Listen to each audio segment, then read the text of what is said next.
Hello, everyone, and welcome. Welcome. How was your week? Essie Daniel here. I do a weekly podcast and video in the area of personal growth and leadership development.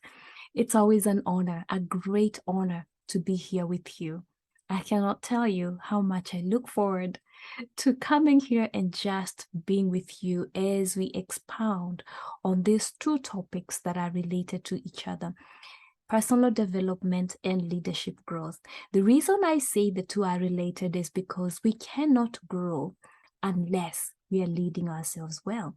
And so for us to grow and produce results, we've got to know the skills of leadership so that we can lead ourselves well. For us to be able to lead others, we've got to be great leaders by first leading ourselves well. So here, let's get started. My name is Essie Daniel once again, and I'm so happy to be here with you. Today, we're going to talk about putting your dream to the test. And I want us to answer this question by my mentor, John Maxwell. By the way, our teaching today is based off a book that's written by my mentor, John C. Maxwell, and the name of the book is Put Your Dream to the Test. And so we're going to answer the question of the, as he calls it, the ownership question, which states, is my dream really my dream? I know that sounds a little bit strange, but it's good for us to answer that question, because when you engage in a dream, or when you own a dream, that's why we're calling it an ownership question. When you own a dream, it does not just engage you, but it engages your heart, it engages your mind, and it owns you too. You become part of the dream, and the dream becomes a part of you. So it's got to be something that you like. It's got to be something that you enjoy doing. Don't engage in a dream that is someone else's, because when you engage in a dream that is someone else's, then you're going to get tired physically, emotionally. Yeah. And you don't want to become a slave of someone else's dream, because once you own a dream, it owns you.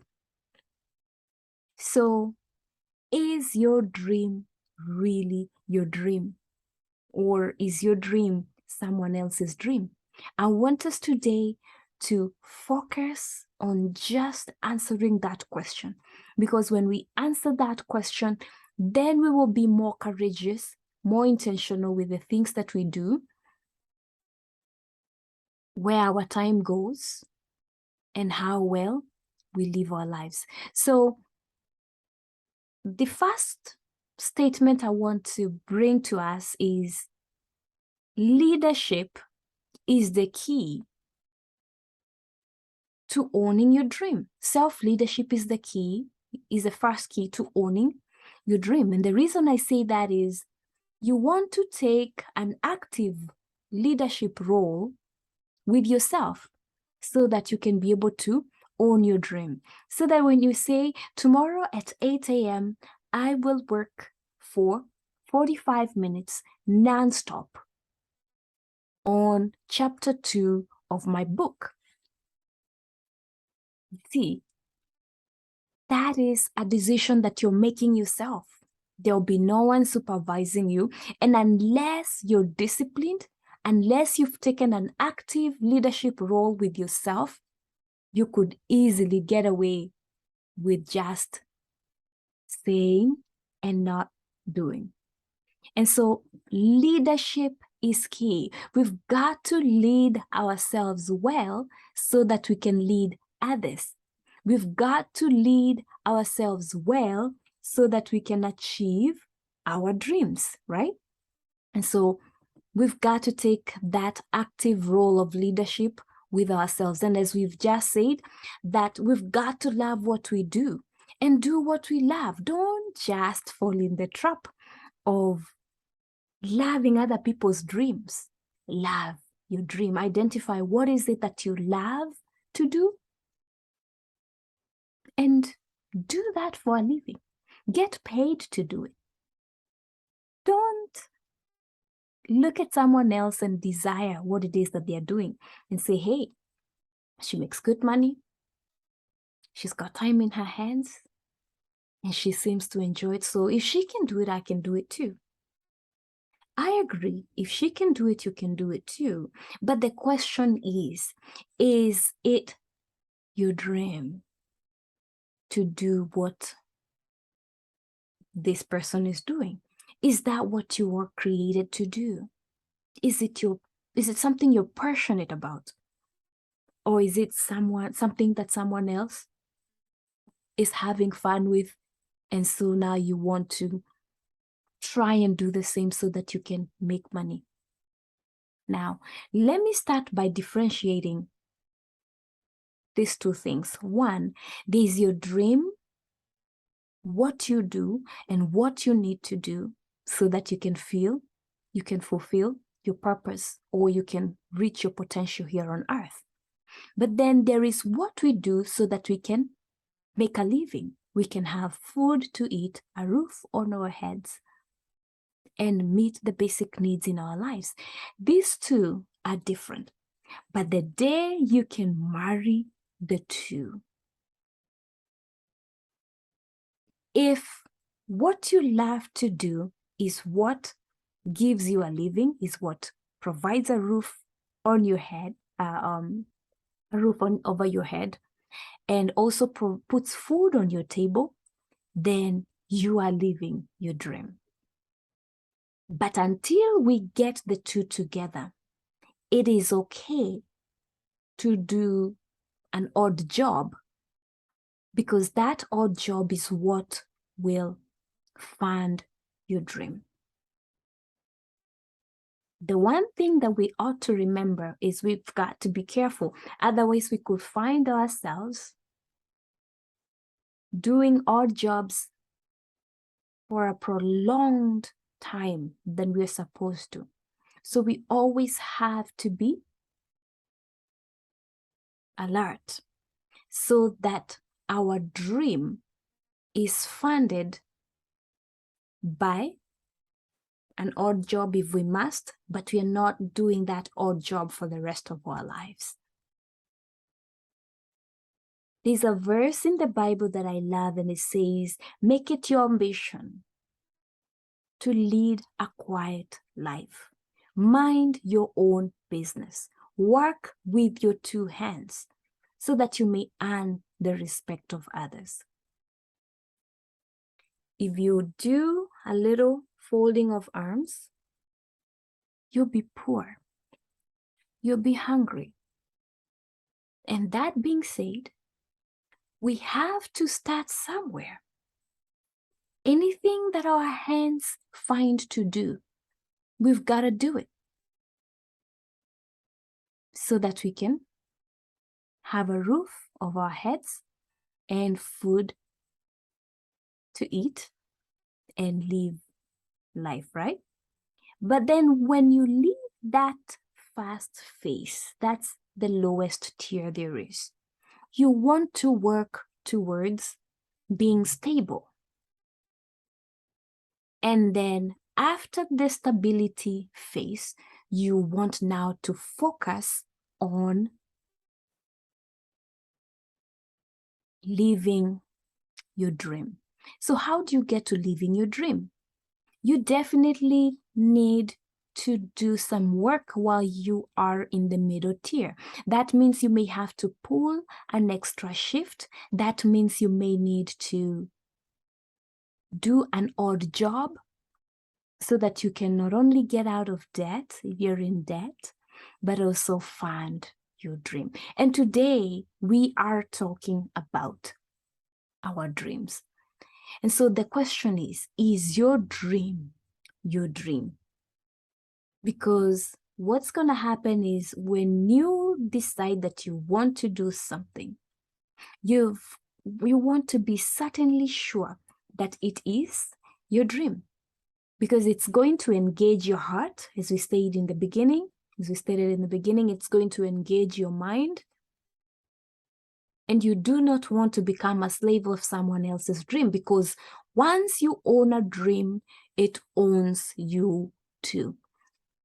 The good news is the fruits are enjoyable when you're in your lane and fulfilling your calling. You are where God called you to be. So this what we call the greatest wisdom rule. And I came across this on Facebook yesterday, a post that I had created many years ago in it actually feels like many years ago because of the pandemic. It was actually in 2018. And I talked about the greatest wisdom rule that's written by Joyce Meyer. And before I tell you what it states, this particular post is what brought about today's video. That's why I'm here today recording this video and the podcast that I've just done not too long ago. It's all based off this Facebook post. And this is what the greatest rule states. It's called the Greatest Wisdom Rule, 1840-60, in brackets 1840-60. So at the age of 18, you worry what everybody is thinking about you. At the age of 40, you don't give a damn what anybody thinks about you. And at the age of 60, you realize that nobody has been thinking about you at all. Just imagine that. You're afraid to pursue your dream, to live life to the fullest, to enjoy your life. You're afraid to do something or to start working on your dream because you are worried that everybody is thinking about you. And then you reach to age 40 and you start relaxing a little bit, and that's when you say, you know what? I don't care about what everybody thinks about me. I'm going to live my life anyway. At age 60, you realize that everybody was worried about their lives and nobody was thinking about you. In fact, they did not have time to worry or think about you. By this time, if you could have started working on your dream since the age of 18, you can only imagine where you would be at age 60. And just at age 60, that's when you're realizing nobody was thinking about you. Nobody was worrying about you. They were busy worrying about themselves. What I want to encourage you and I is that we take the attention of what everybody thinks of us and we focus on doing what it is that we truly want to do with our lives. Because one day we will stand before our Maker. And it will not be about what people thought about you or why you are afraid to do what you needed to do. You will be expected to give a report of why you did what you did or why you didn't do what you did. There is a parable in the Bible, the parable of the talent, where we see a master going to a far land and leaving his servants, 3 of them, with talents. One gets 1, and the other 2 get, one gets 2 and the other one gets 5, I believe. Don't quote me on that because I can't remember if the second one gets 2 and the other one gets 5. So, but here is the story, you get the point. When the master comes back, the one who got 1 talent gives back a single talent and says, and makes a statement and says, I know you, master. You like to harvest where you have not sown.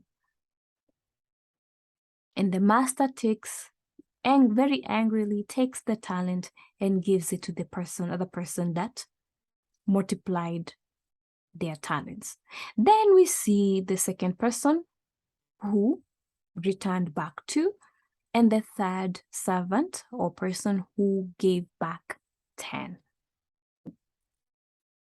One day we will stand before our Maker and we will answer the question of, what did you do with the gifts and the talents that I placed in your heart? How did you utilize them? You see, at that point, you will not start saying, oh, I was worried what people were thinking about me. Or I was worried about what people were saying about me. That will not count, because regardless of what people think about you or what they say about you, you still have a choice. And you can make that decision of what you really want to do with your life. And so don't let people hold you back. Joyce Meyer says, with this greatest rule, wisdom rule, 18-40-60, that at age 18, you worry about what everybody thinks. At age 40, you stop worrying about what people think. At age 60, you realize everybody was busy with their lives to even think about you at all. So remember that you have potential that exists within you. In fact, it is limitless potential that exists within you. And that potential is largely untapped. Remember that when you think of limits, you create them. So always remember, you have limitless and largely untapped potential within you. Use it. Tap it. Because one day you will answer to your Maker what it is that you did with the giftings and the talents and the special abilities that He gave you. And each one of us got something. So back to where we started. Can you answer yes to the ownership question? Is my dream really my dream? If your answer is not a resounding yes, then you need to do two things. One, you need to get better connected with yourself and your dreams. You need to get better connected with yourself and your dreams.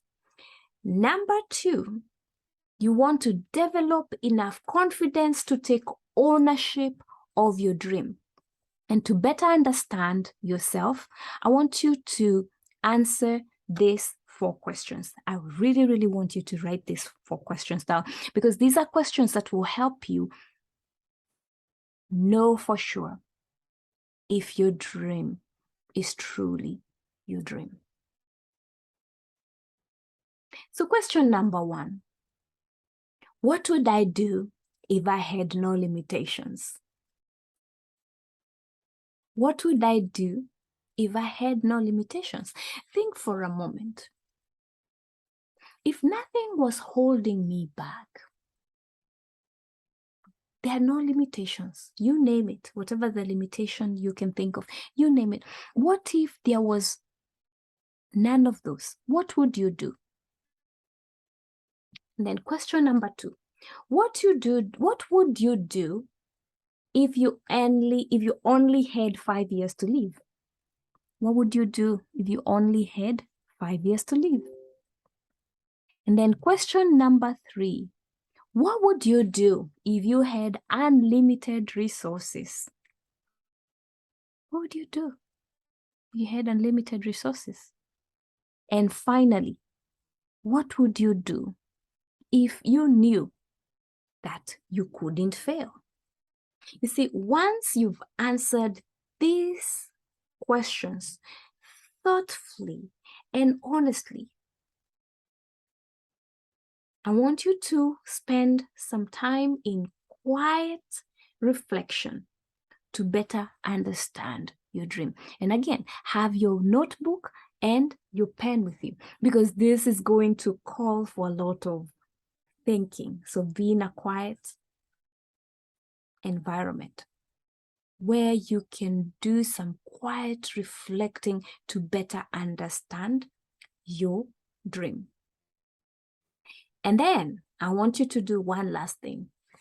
Identify 3 people that you trust. 3 people that you like and trust. 3 people that you know they have the best interest at heart for you. And I want you to verify that your dream is consistent. I want these people. I want you to, let me go back. These 3 people that you love and that you trust and you believe they love and trust you, people that will not mislead you, I want you to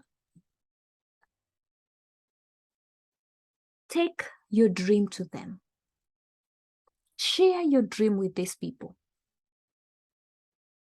so that they can verify that your dream is consistent with your talent, your skill, and your history. Because these people know you. These people are wishing you well. But also be careful. Make sure that it's not people that are not open-minded, growth-oriented. Otherwise, they'll tell you, oh, girl, oh, young man, you've dreamt way above your life. Or you've dreamt way above your paycheck. Make sure that it's people that you believe in, people that you admire, people that you look up to, people that love you and you love them, you trust them and they trust you. So that even as they compare, or rather if they check, they verify to check that your dream is consistent with your talents, skills, and history, they are not just seeing your history and your past, they are also looking at the opportunities that lie ahead of you. And when you do that, you will not look back. For sure, you will know that my dream is my dream and not Jane Doe's or John Doe's dream. Answer those 4 questions as honestly as possible, and you will know that if your dream, you will know that your dream is truly your dream. When you know that your dream is truly your dream, then at that point, now you can start mapping it out. You can lay the foundation. You can create a blueprint of your dream, because you know for sure that your dream is your dream. Thank you, dear listener, for creating the time to be here with me. It's always a pleasure, as I said in the beginning, to be here with you, because as I speak to you, I'm also speaking to myself. I'm asking myself, do I truly, truly enjoy doing the things that I'm presently doing? Or is that time that should be invested on something else? So ask yourself those questions this week and use the 4 questions that we talked about. Take the time to connect with yourself and also identify 3 people that you like, love, and trust, and that are way ahead of you, that can confirm and verify that your dream is in line with who you really are. Have an amazing week. Until next time, Essie Daniel here with Aspire Global Leadership. And again, you can find me on podcast as Essie Daniel, or Aspire Global Leadership, and on YouTube, which you're listening to right now, if you're watching this video, you can find me there as Aspire Global Leadership. Have an amazing week. Bye-bye.